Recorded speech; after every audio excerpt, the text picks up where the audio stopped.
not being Mark Evanier.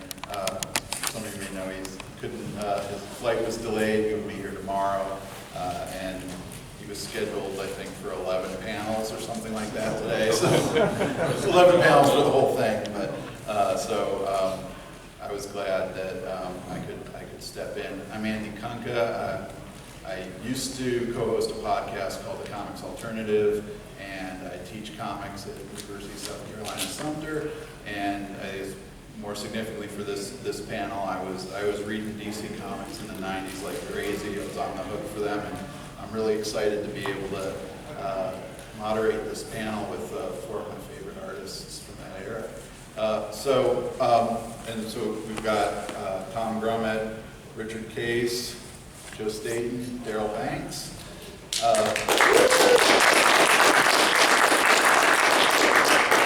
And so I wanted to start off with Joe and maybe take a step back a little bit before the 90s, since you drew the major DC crossover Millennium, which was kind of, you apologize for that. And those kind of crossovers were coming fast and furious following Crisis on Infinite Earths. So what was it like, DC like there at the end of the 80s with crossovers like Millennium and the work you were doing there? Just like people were trying to think of what was the next crossover, and who would come up with some vague reason to get a lot of people together at once. In Millennium we did, and everybody in the entire line was involved, including somebody's dog. One of the stories was a robot from outer space. But so we got them all in there. Sometimes there's an idea, and sometimes it's just a triumph of figuring out how you can possibly do things. I was involved in Green Lantern, and had a lot to do with the Millennium crossover. This is Steve Englehart. I was in the middle of it. What was the process like? Because I know that was a weekly series, and that was not something that had been done prior to that. That seemed like really ambitious. So not only, as you said, it was every title fed into it, but it was also a weekly series. Yeah. Well, some people, the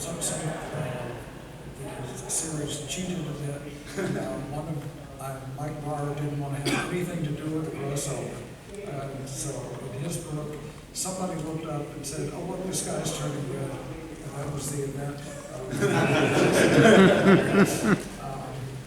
But actually, the weekly series was ambitious. I would say it was suicidal. And I really wasn't scheduled to be involved at all. Ian Gibson, a very good artist from England, was to be penciling and inking the weekly series. And this was before, I guess we had fax, but we didn't have, certainly didn't have any way to scan things and whole books or anything. So, and Ian was in England, and if you had any changes in the book, it was kind of impossible to get things back and forth to him in any kind of reasonable schedule. And Andy Helfer was in charge of all this, and somebody, I've never been told who, but somebody at a level in the company above Andy panicked and decided that this couldn't possibly be done. And I was in Andy's office peacefully doing some Green Lantern work, and he said, "Okay, it's a weekly series. You're now penciling it, and Ian's inking it, and it's up to the production department to catch up with it." So that's how I got into the series. And one thing that made it even more complicated is about half the line were changing their costumes in the process. But the series, you know, most of the time, I didn't know what the characters were supposed to be. Ian, you know, fairly often, but somebody in the production department had a list, and they were going through and putting things together as it came in. So I think we say Millennium wasn't a triumph as the story, but it was a triumph of the production department. They couldn't actually get it all together now. It was amazing what they got done at all. And now with Tom, Richard, and Daryl, your first works for DC were around in this era too, right? So Tom, was your first regular gig was Titans, and Richard, you went on from Doctor Strange at Marvel to Doom Patrol, and then Daryl, you had Green Lantern. And all those things seem to be, you know, when I think about the possibility of being kind of new to the company or whatever we've been doing to drawing comics, to take over Teen Titans from, you know, with George Perez and the history that had, working with Grant Morrison right off the bat, and then probably one of the most daunting tasks, like killing off a major beloved character and creating a brand new character from scratch. But you know, personally as a reader, these were all series I was really heavily invested in, and being kind of in my 20s in that time, those were all things that I felt really kind of carried me through comics. I mean, Grant Morrison's, I was you know, ride or die for Teen Titans from the beginning, but you know, Grant Morrison's work on Doom Patrol was, you know, something I felt like I was maturing into as a reader to follow that, and You followed it. yeah. And Kyle Rayner kind of introduced the new Green Lantern, even though again I was on the hook for Hal Jordan. Green Lantern, you know, Kyle Rayner as a guy in my 20s was a character I felt like I could really associate with that. So maybe starting with Tom, kind of what was it a daunting task, or you know, to take over Teen Titans? What was it like working on that series? It was really had a following. Yes, it was daunting. Yes, it was. I was terrified. Fortunately, when I started, George had already been invested in a few issues of this particular storyline. I think it might have been related. It was related to the new Robin. That was my first few issues, and we already had a powerful inker in place in Bob McLeod. So the reason I got the Titans gig is because George had just recently triumphantly returned to the title, but he got into a car accident. And I got a phone call from Mike Carmen, who was the editor at the time, asking if I'd be interested in doing it, because George had gotten into this accident, that kind of stuff. So, and I said, and I think the week before I had said, you know, I'm willing to do anything. So I get offered this, which is possibly the most terrifying prospect on the planet. And of course my answer is, sure, I can do that. So, and it wasn't simply, you know, following George. I'm now working directly with Mark Wolfman. So there's obviously going to be some comparisons there. But George smoothed the transition by doing actual layouts of these particular issues, and which I followed along as best I could. So I was kind of in this nice comfy sandwich between George Perez and Bob McLeod for the first few months at least, till I got my feet under me. And I was at a show years later with Marv Wolfman in a panel talking about that time, and I told him, you know, how really generous I felt he was, and helpful he was with, you know, shepherding me through that. And he said, I knew what you were doing. So, yeah. Great. So, Richard, how about, what was taken on Doom Patrol like at that time and at that point in your career? Well, for us we were kind of given a clean slate, and of course at that time Grant Morrison was largely unknown to American audiences. He had, in fact, I didn't know his work at all when they offered it to me. He had started working on Animal Man for DC, and the second issue of that was out at the time. So I went out and picked that up, and then read his proposal for the project, which was basically a 60-page, almost manifesto of what he had planned for his first year or so of Doom Patrol. And as soon as I read that, along with the actual book of the Animal Man issue, it's like, there's some really neat stuff here. And so I was like, I'd be a fool to turn this down. Even though I was working on Doctor Strange at the time, which was a character I loved as a kid, it was just to be able to, you know, to see his vision of where he was going to take these characters and introduce these new characters that were just truly the outcast members of the DC universe, and not have to feel the burden of being attached to all the other DC continuity. It's like there would be little bits of that, like hints of it, but we were kind of being given carte blanche to do our own thing. As an artist, that's a great position to be given. It's like, we could be as creative as we wanted. You know, there were going to be little bits and places, like we did a crossover with the JLA for like a few panels, basically, at one point. But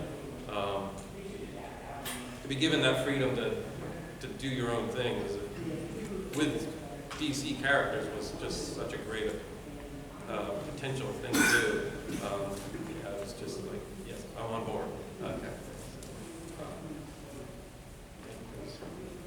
I'm always been curious, like, what his scripts were like, you know, and seeing like all these bizarre concepts in them, and you know, how much did he kind of direct the visual elements of it? How much He was did you really get to quite good at being able to, like, he knew he had to define what some of these terms were, not only for, you know, especially when he was like going way out there with chaos magic or whatever.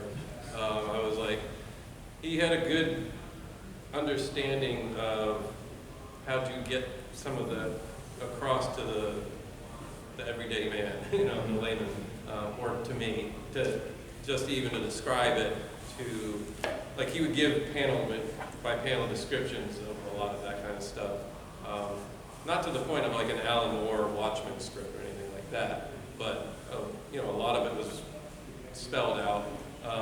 If it was a particularly strange visual concept, he would often even do a little sketch or a doodle or something, just so I kind of, oh, okay, I kind of see what you're getting at. Like the idea of Mr. Nobody, which was a character that, the way it's first described, is a character that when you're looking straight at him, you shouldn't be able to see him. It's like what you see out of the corner of your eye. So how am I supposed to draw that? He gave me like well, here's kind of how I might visualize it, and then I went from there. And that's kind of where the design went. Tom, you also did early issue fill-ins on Animal Man, right? Yeah. So, what was your experience like with Morrison? Much like Richard said, says he knew what he was after, and he was very good at describing, for the artist at least, Yeah. the more difficult visual things. In Animal Man, he didn't throw too much of that kind of stuff my way. It was much more, if he had a particular idea in terms of how a story would be paced, number of panels and shots and stuff like that, that would be in the script. He would go to full script. If it was less so, it would be a little more open, and I'd have a little more interpretive room to work with. Great, yeah. And now Daryl, how about Green Lantern taking over as Hal Jordan is coming out and Kyle Rayner is coming in. What was that experience like as a new artist for DC? Well, the thing is, I was not a big fan of Green Lantern growing up. I grew up with Marvel. You know, that was, when I was in high school, I thought that was the big goal. Whenever I would send samples to both companies, DC was quicker to get back in touch with me. They were more specific with their critiques. And I kept thinking, I have a feeling I'm going to end up with them predominantly, which is what happened. But that was a good thing. The thing is, taking over with Hal Jordan, that transition to Kyle Rayner, I figured because this, keep in mind this is 1994, gimmicks were everywhere. And I don't just mean stories, but I mean even covers were foil, and they came with trading cards and posters, and matter of fact, Green Lantern 50 glowed in the dark. So I just figured, anything we do, is it really it's gonna last? The old cliche about like death in comics, like, they'll be back next issue, that sort of thing. So the crazy things we were doing, I figured, they'll just reset in a couple of months. And I had no idea that some of the things that we would do would still be in place today. That was just not something that I expected. However, we never approached it like a gimmick because none of us were really into the gimmick approach. We really, with Ron Mars and myself, we did comics that we felt like doing because the book prior was not doing that well. It just, Hal Jordan was just not catching on with fans, that sort of thing. So the hires up above my editor said, you guys can do whatever you want. And it was like, anything? And so I remember saying to my editor, Kevin Billy at the time, I thought, well, what are some of the things we're going to be starting out with? He said, well, a major character's going to die. And I said, okay, I guess I can live with that as long as it's not Kilowog, were my exact words. And so he put this pause, on the phone, he's like, hello, is he there? So, well, it's going to be him. And I'm figuring he's messing with me because I said Kilowog. I was like, no, really, I'm thinking, because Kevin had a sense of humor. So I'm like, no, it's not funny. I really like Kilowog. That's Joe's design. I'm like, who is it going to be? He said, no, you'll see in the script then. And so sure enough, I'm like, no! So we really had creative freedom because, like I said, the book wasn't doing well, so we could experiment with things that, what was the worst that was going to happen? The book could get canceled? It was going to anyway, possibly. So because of that, we were able to experiment with some fun things, and we really got the impression, people were thinking we didn't like Hal Jordan. Far from it. People didn't like Hal Jordan before. And so we thought, before we introduce Kyle Rayner, let's make people care about Hal Jordan again. And I feel like we did that, but we took him in places that had only been just kind of hinted at. We wanted to just push it further and further, A lot of people say to me, like, oh, how did you guys feel about turning Hal Jordan into a villain? We never approached him as a villain.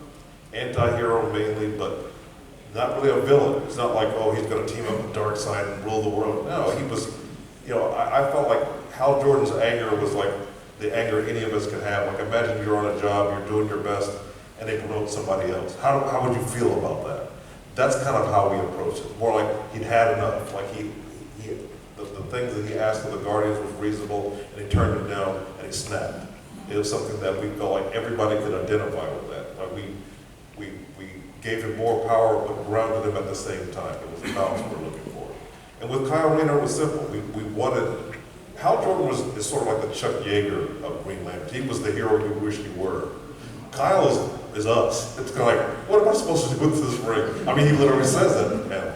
And so we thought, well, wouldn't that be fun if we just, it wasn't, he was chosen because he was worthy. He had to grow into it. And we were thinking, maybe that'll catch on. But we didn't know. We just figured, let's try it and see what happens. And so we did it. Thankfully, 2019, Kyle Rayner's still alive. I really thought he would be dead or out of the picture maybe about a year or a year and a half later. I really did. I mean, this is weird. I'm sitting here, 2019, we were talking about Kyle Rayner. He's still around? Really? The 90s kid, so. And Kyle Rayner had I really loved his costume design. So can you talk a bit about what went into deciding to make such a different Green Lantern costume for Kyle? See, remember, 1994, it's a little company called Image was real prominent. And so some of my rejected designs for Kyle, he looked like a 90s Image character that was just, stuff everywhere, and my editor goes, no.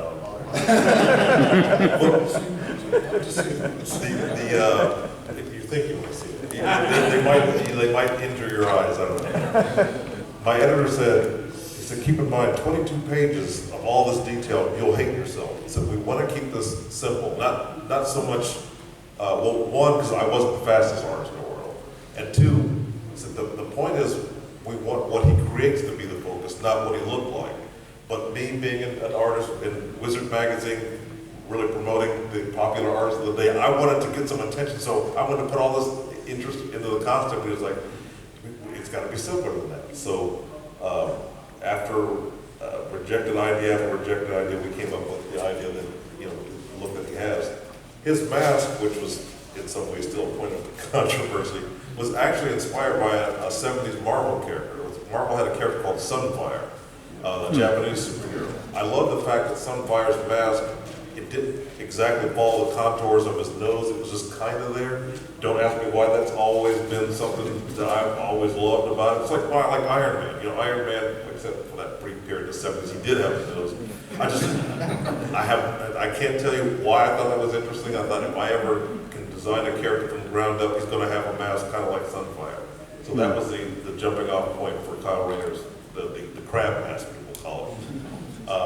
But the key is they wanted to make sure that what Kyle Rayner created with the ring was indicative of his artistic background. So if he created a shield in one issue, we couldn't repeat the same shield an issue later. He could keep creating shields, but it always had to be different. If it was one issue, it was a medieval shield. The next one, it looked like something from Japanese anime, or the next one looked like it's a turtle shell, or that sort of thing. So just to keep it fresh and visually interesting. Since we're on the subject of Green Lantern, and it's a good transition back into Joe, when you said Green Lantern wasn't doing very well, I wonder if it was the fact that series had initially started out splitting, Hal Jordan, Guy Gardner, and John Stewart in this anthology or whatever, and then all three of them end up getting their own separate series at some point. How did you end up, Joe, getting connected to Guy Gardner after having done Green Lantern since the late 70s? Well, Steve Englehart completely reconceived and reworked the idea of the Green Lantern Corps and completely rethinking Guy Gardner into, we say, a separate and new character, which DC does not agree with. But we had a whole different take on what the Green Lanterns needed to be. So we were going with what Steve was developing and getting branching out into lots of different personalities for different characters. And as we were going along, suddenly there appeared on the horizon something called Action Comics Weekly, which was to take our extremely cosmic concept and chop it up into little pieces once a week in the anthology series, which seemed like a very bad idea, and we wound up not working on the anthology series. And by the time the anthology run its course, so did Green Lantern. That's when it came to Daryl. I had wound up in a solo Guy Gardner book. There was also Mosaic, which was a John Stewart Yeah. book. Cully. Cully. Yeah. Was there another series? I don't remember. It seems like there were 3 separate Green Lantern books, but I've lost the other. Do you remember what it was? There was a regular Hal Jordan series, there was Guy Gardner, and then there was Mosaic. Oh, right, okay, yes, okay. And the quarterly. Oh, yeah. So, the concept that was basically, was scattered all over the place. Nobody really knew what was going on. Hal Jordan had suffered the most through this transition. So that whether or not we could have kept the original series going, I don't know. Maybe Hal had just outlived his usefulness in any concept, but certainly it wasn't viable by the time it came to Ron and Daryl. So they came in, and say things. Well, the idea was like Hal Jordan, like that's your dad's Green Lantern. But we didn't agree. We think that, the old expression, there are no bad characters, just bad creators. So we were convinced that Hal Jordan was a viable character, but in order to get people to see that, we had to take some chances with him. But it was not a case that we didn't like him. We made him at one point more powerful than he'd been. Really, it was more like him just being allowed to show the power he had, more than so much we increased his power when you really think about it. This is more like that was how the limiters turned off. So when Guy Gardner quits being Green Lantern or whatever, he's not going to be Green Lantern, you did Guy Gardner Reborn, you also got then to redesign his costume too, right? Like, so what made Guy Gardner stand out to you as a creator, as someone that you would end up becoming associated with a lot in the Green Lantern universe? Well, Guy was just the least mature and the least rational possible person to have that much power. But somehow Guy had to be a hero, so there was a weird balance with that unstructured personality with that unlimited power, and it really seemed to work. And it's like I'm not sure we ever expected Guy to last as long as he Right. did. A lot of Green Lanterns are characters you don't really expect. You never know. You have to try it. Because that's still going on. I don't know which ones are going to be around 20 years from now. Yeah, as Daryl was saying, Kyle Rayner's still around, and he's still, essentially the same character that you created, and Guy Gardner has the same, has that personality, and that personality is And the costume. And the costume, yeah. So, Also the same. He got it back. Yeah, he went away for a while. And next thing you know, kind of got his old look again. there's kind of 2 other, I think, big events looming in DC around this time as well. One of them being, since the Hal Jordan, Kyle Rayner becoming Green Lantern comes out, kind of spins out of the death of Superman storyline.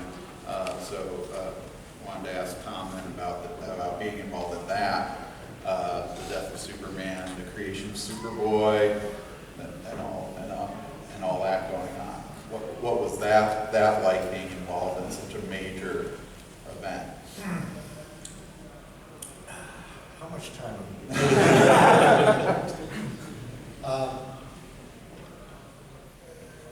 we it was something that we were, it was one of those things that kind of just happened. It was like somebody flipped the domino and kind of upset everything. Okay, and I'll explain it this way. Short answer, I'm relatively new to the Superman team this morning. And every year, Mike Carlin would bring in all the creative teams for all the books to New York City for what was called the Super Summit, and we would work out a year's worth of stories. When I joined the team, Clark had the year before revealed his identity to Lois, and they had become engaged. Then he revealed his identity to Lois, and that was going to be a thing. So when I joined the team and went to my first Super Summit, I was there to plan a wedding. Okay? This was the story we were supposed to do. So here we are locked in this room for 4 days with, probably would have been about day 2.5, something like that. Locked in a room with no windows and bad food. Working out, filling these gigantic charts that Carlin would put up at the front of the room, for each title. Okay? A year's worth of Superman stories over 3 titles. And we're working up towards the wedding. And we get a phone call. And it's Jeanette Kahn from upstairs. Carlin takes the call. And he comes back into the room and he doesn't look happy, but he says, "Okay, guys, the wedding's off." And I'm sure you can imagine the response to this. But basically, we were told that because ABC is putting out a television series called Lois and Clark, it would be too confusing for people if Lois and Clark are married in the comic books and not on the television show. So apparently, the lore goes, or the story goes, is that every time we reached an impasse or a problem in working on Superman stories, Jerry Ordway would always say, "Well, then let's just kill him." Well, this time we all laughed, but then decided to do it, which weirdly enough, Jeanette was okay with. We started working out the beats of this kind of thing, and Carlin says, "Whoa, stop, don't go any further, I gotta call Jeanette." So he calls Jeanette, and he says, "Okay, the wedding's off, but we're gonna kill him." She goes, "Okay." Mind's blown. But as it turned out to be a far better story, I think. It got to the core of who Superman is, and more importantly, why he is important. Because it was very similar to your Green Lantern situation, where people didn't really care about Superman. Superman was a big blue boy scout. It was all about Batman, right? But the weird thing that happened was we announced we were going to kill him off, and people thought we were really taking Superman away. We're going to bring him back. We figured everybody in comics is going to know this. The problem is, it was a slow news day. The word got out to the world. And it was like the new Coke situation. They thought, they're taking Superman away from us. And people were mad. They weren't happy about it. But it became this thing that had legs. So we had to pay, and fortunately we had come up with a storyline to kind of pay it off. It was basically a big fight that took place over a couple of months, I think. Well, not one single month. There was only one issue of each of our books. It was the actual fight and the death and all that kind of stuff. The trick became, how do we bring him back? And I think we came up with a great story for that too. I'm enormously proud of the job we did. There was an awful lot of thinking on our feet, but I think I was lucky to be part of the biggest story with some of the most talented creators, I think, working at that time or practically any time in comics history. To do this with this important character. It's really interesting hearing all these memories and stuff about how all of these things, I mean, it's 20, 25 plus years later, that the significance of these storylines and the characters you all developed and stuff like that are still lingering to this day.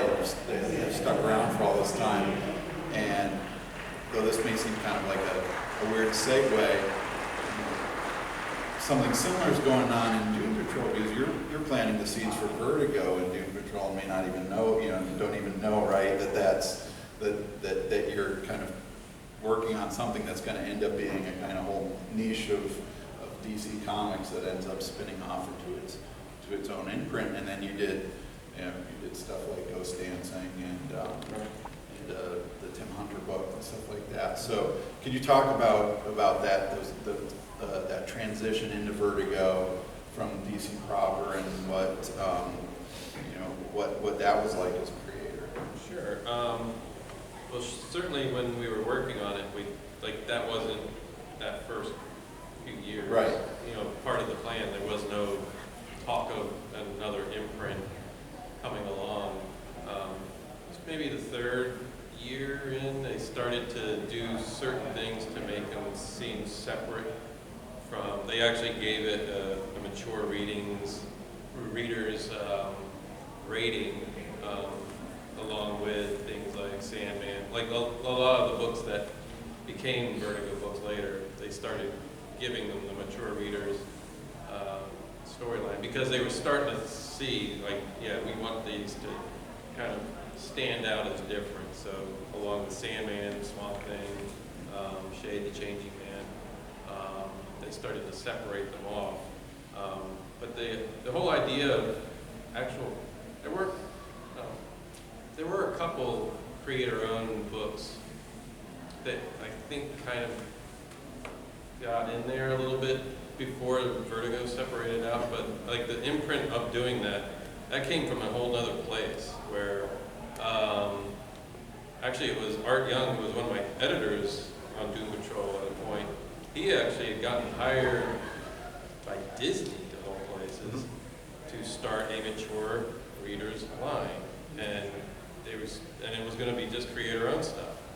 And that was actually the beginning of Vertigo in a weird way, or at least a portion of it was because he was starting to gather various talents that worked on these DC books, like Grant, Peter Milligan, Jamie Delano, myself, Duncan Fegredo, and they were going to be part of what was going to be this mature comics line for Disney, because they were thinking, at that time they had, I think it was Touchmark, was the Disney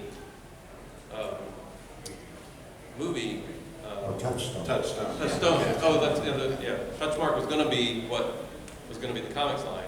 It's basically, I wouldn't say adult, but if there was an R-rated movie that had a Disney backing, it was on the Touchstone.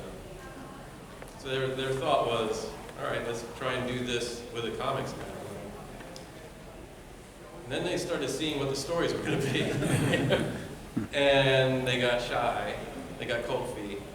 So they shut it down. But they had all these contracts. They had already had, like Enigma, which was one of the first Vertigo books, was already well in production. So he came back to DC, and it was with Art and Karen got together to basically form Vertigo from that. Take the titles that were these more adult-oriented comics that were outside of the normal DCU stuff, and team it up with these creator-owned books, and then that's kind of where the Vertigo imprint started. Became its own thing. It was a great, again, it was another chance to do stories with, DC's blessing, but it was very much doing your own thing. They were really encouraging us to, push the boundaries even further, so yeah, I know with the Ghost Dancing book that I did, which was immediately what I did after Doom Patrol, you know, I got to do very experimental stuff. I was trying to do all kinds of different things with the way I inked and stuff. Much of which at this point I would say wasn't necessarily good. It was part of an experimentation process for me. I look back on some of it now and I'm like, I don't know about that. But, you know, it helped form, you know, eventually more of what I do as an artist now. So, and I think a lot of that was because they were really pushing that experimentalism, you know. So, you know, they were doing, you know, the writers were doing the same with the storylines that they were coming up with too. I want to open up the floor to questions before we run out of time, but I think I would be remiss not asking, this is something you've probably been asked, Richard, all week, for the last few months, I guess, about the Doom Patrol TV series, and how do you feel about that series being so heavily, you know, based on your run on that comic?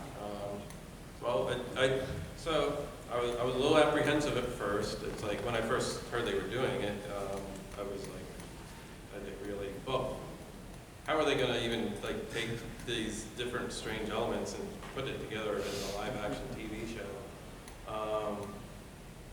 Yeah, they really embraced this strange, bizarre stuff that we were trying to do with the book. I know Joe, you know, worked on Doom Patrol. I mean, honestly, the first Doom Patrol stories I ever read were the ones that you drew for a showcase. So when you basically brought the characters back from the dead in the 70s. So I'm kind of curious even what you even think of it, or if you've seen it at all. But. Yeah, I think what I have seen of it, I'm very impressed with. Yeah, it's like the fact that it has all these bizarre concepts and stuff, but it's still very character driven, and that's what's the heart of it. And I think that's what made our comic work as too. Was like it's like these are just weird incidents and weird events that happen to people that you know you care about, and they're just like. They're either down on their luck or they've had these tragic things happen to them, but that's part of the key part of the story is like, you know, that they're very interesting characters on their own, so, and that's kind of what holds the series together too. And I think it really builds on that. I think it's telling that story of, like, these are people that don't necessarily, they've got weird abilities and stuff like that, but they don't want to be necessarily superheroes, especially at the beginning. It's kind of forced on them, and then they like kind of pick it up and make it happen, find their inner hero, I guess. So what, Tempest and Celsius make kind of quick appearances, I guess, in a couple episodes of the TV series too. So that's pulling in all of that Doom Patrol history is really interesting. Okay, well, this has been great, and I just want to actually then give people an opportunity to ask questions. So during the 1990s, DC brought in a sort of a British invasion of writers, and I'm curious was their sensibility as a writer different from yours as an artist in terms of what makes good comics, and did you find that a difficult transition at all, or was it just business as usual in that sense? I think it was just different. You know, to me, it was honestly, part of what kept me even interested in comics in the 80s when I was in college was like I was starting to you know, I'm in art school, I'm starting to look at other art forms and stuff like that, and it was